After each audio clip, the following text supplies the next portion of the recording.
الرحمن الرحیم. بسیار نفرا با ما خواهش کردند که یک دعای نیک، البته یک دعای نیک بهری کلی برادران و کلی مادران و کلی پدران، خواهران و اپاها و برادران، البته دست به دعا میبردارم. دعا میکنیم در خانه خدا در این نماز بامداد. خدایا خداوند پاک و پروردگار ملت مرا، تاجیک مرا و مسلمانای روی دنیا را به نصیب نگردانه. کسانی که بی فرزندند، فرزند طلبند، این میوه شیرین ترین حیات براشان نصیب بگردانی. پاک و پروردگار خدایا خداوند و در کار و بار ما برکت عطا کنی.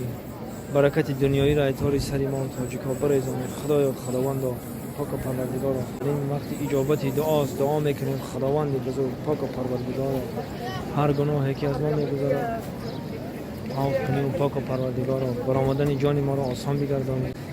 لا اله الا الله محمد رسول